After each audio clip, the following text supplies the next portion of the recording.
Bonjour, aujourd'hui j'aimerais m'entretenir avec toi sur deux verbes en ce qui concerne le service dans l'Église, en ce qui concerne la vie dans l'Église.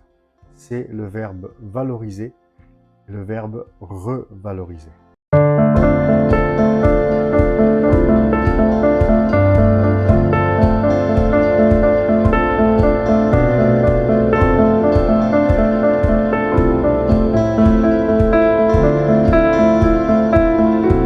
Ces deux verbes sont de très haute importance et même des piliers fondamentaux pour la construction de l'Église en général. Quand je parle de construction de l'Église en général, je parle bien évidemment des services dont chacun est appelé à manifester.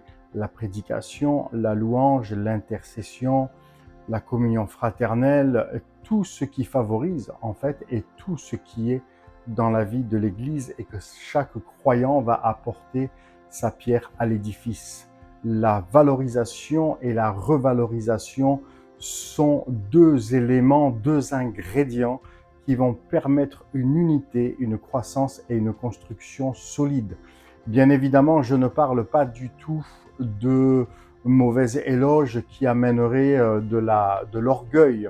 Je ne parlerai pas de flatterie parce qu'en fait, la valorisation et la revalorisation n'ont rien à voir avec toutes ces choses. Il faut savoir une chose, c'est que quand on lit la parole de Dieu, on voit dans le cœur de Dieu que la valorisation et la revalorisation font partie du cœur de Dieu, font partie de son amour, font partie de sa nature.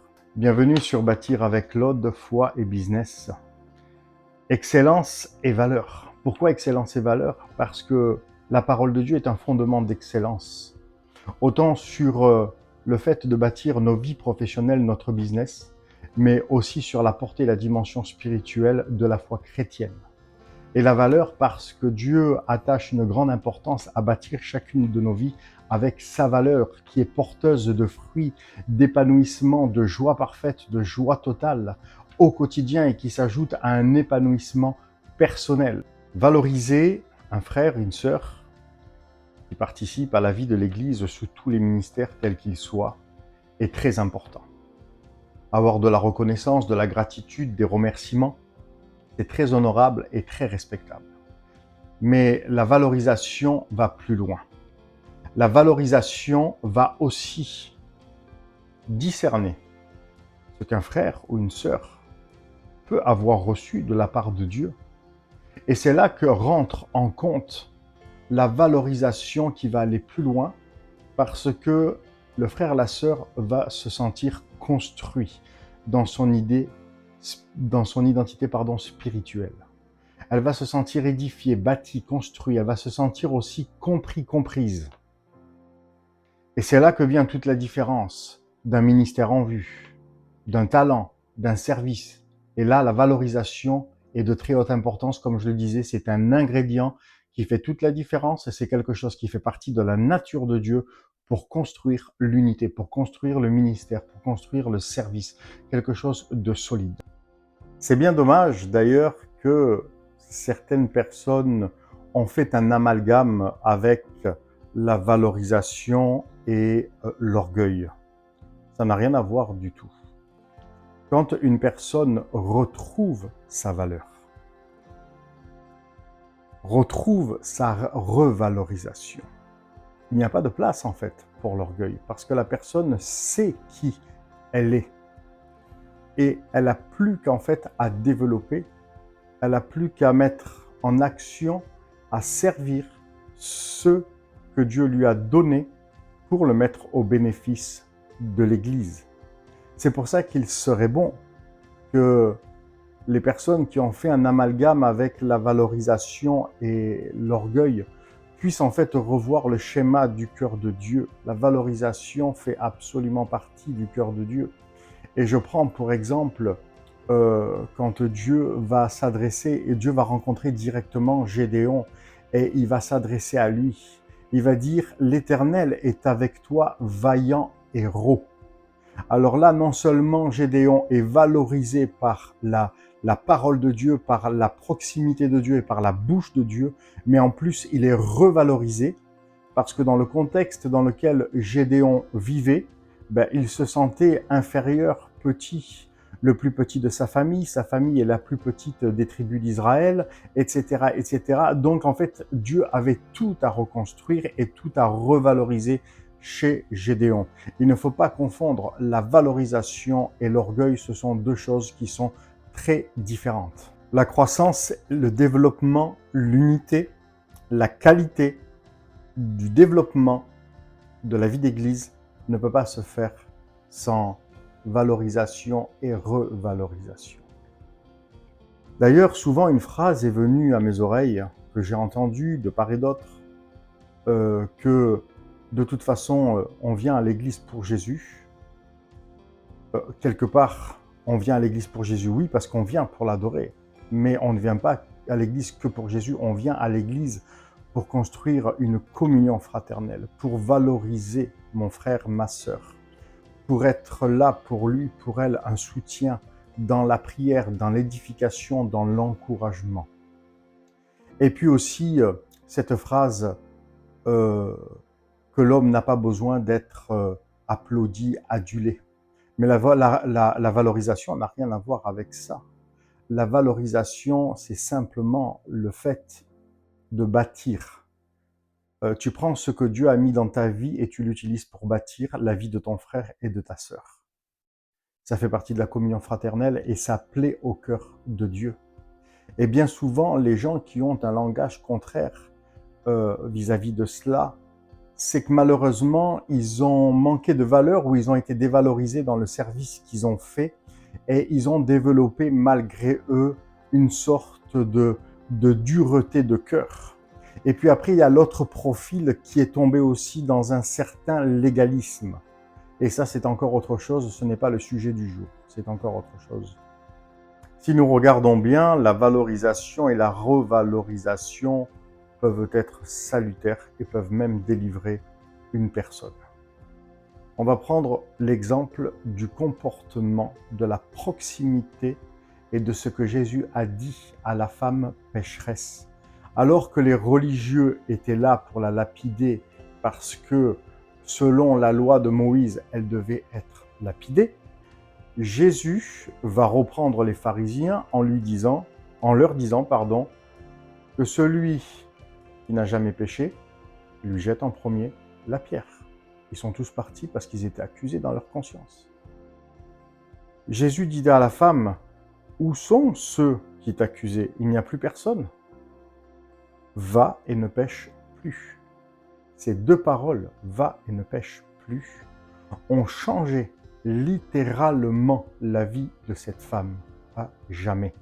Elle a été revalorisée, elle a été délivrée, elle a été rétablie dans son identité de femme uniquement avec cette phrase que Jésus a prononcée dans sa vie, va et ne pêche plus. Nous voyons bien que la valorisation et la revalorisation sont des éléments de très haute importance qu'il ne faut négliger et mépriser en aucun cas. Prenons un autre exemple avec le roi David qui part en guerre. Et alors qu'il est en route avec son armée pour partir en guerre, il y a une partie de l'armée au bout d'un moment qui est fatiguée et qui reste de l'autre côté de la rivière et qui garde les bagages.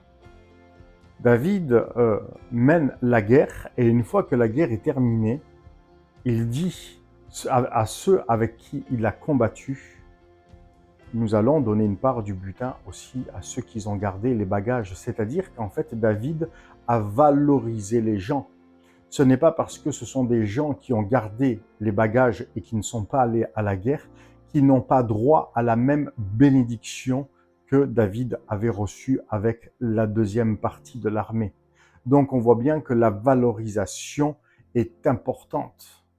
Dans le service de l'Église, il n'y a pas de service plus important et personne n'a à, entre guillemets, je dirais, à se gonfler la poitrine parce que il pourrait penser que son service est plus important qu'un tel qui est caché ou qui fait ceci ou qui fait cela.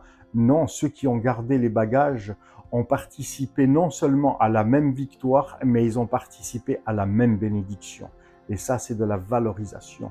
N'oublions pas de valoriser autant ceux qui peuvent faire à nos yeux de grandes choses et autant ceux qui peuvent faire à nos yeux de petites choses.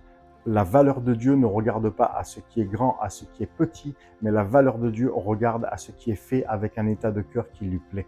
La valorisation et la revalorisation ne vont pas s'arrêter au fait que je ne peux pas valoriser ou revaloriser le frère ou la sœur qui est à côté de moi parce que je n'ai pas d'affinité avec elle. En fait, c'est même pas un langage qui devrait être présent. Mais ce qui devrait être présent, c'est d'apprendre à connaître la personne, d'apprendre à aimer la personne dans la communion fraternelle et de la valoriser et de la revaloriser, qu'elle exerce un service ou pas. Parce que Dieu attache de l'importance et c'est ça qui construit et qui bâtit une église dans la qualité, dans l'unité et dans la personne. N'oublions jamais que Jésus, quand il s'est donné librement sur la croix, il n'a pas fait ça pour un certain nombre de personnes par affinité, mais il s'est donné totalement sur la croix par passion et par amour pour le rachat de l'humanité. On ne prend pas ça à la rigolade, ça lui a coûté très cher pour que toutes les nations de la terre, tous les êtres humains, soient sauvés et rachetés. Dans le cœur de Dieu, il n'y a pas de place pour l'affinité. Il y a seulement la place pour la passion, pour l'amour et pour l'intimité qu'il veut partager avec chacun de nous. Il peut y avoir aussi un contexte de frères, de sœurs, de pasteurs, selon l'époque à laquelle ils ont évolué dans une assemblée locale, où ils n'ont pas connu, ce n'était pas monnaie courante, la valorisation ou la revalorisation, d'autres qui n'ont pas non plus été valorisés à juste niveau, à juste titre dans leur service, ni revalorisés, et en fait, ils ont connu la dévalorisation. Si cette vidéo t'a parlé, si cette vidéo t'a interpellé et que tu es dans cette situation, dans tout ce que j'ai pu énumérer et qu'en fait tu t'aperçois que tu as besoin d'être valorisé ou d'être revalorisé, ou que tu n'as pas connu ni la valeur et ni la revalorisation, alors je t'invite à m'écrire à contact@claudepetix.com. Mes informations sont aussi inscrites dans la description ci-dessous. Et nous allons faire un bout de chemin ensemble pour justement rebâtir, reconstruire cette dimension de la valeur, cette dimension de la revalorisation. Et tu verras une fois que les piliers, que les fondements seront bien remis à leur place et que tout sera parfaitement bien construit, ta vie tout simplement va prendre un autre tournant parce que c'est majeur, parce que c'est important de vivre dans la valorisation et dans la revalorisation, que ce soit sur le côté spirituel ou que ce soit sur le côté professionnel. Je te dis à très vite. Tu peux aussi cependant visiter mon site internet claudepetix.com. À très vite.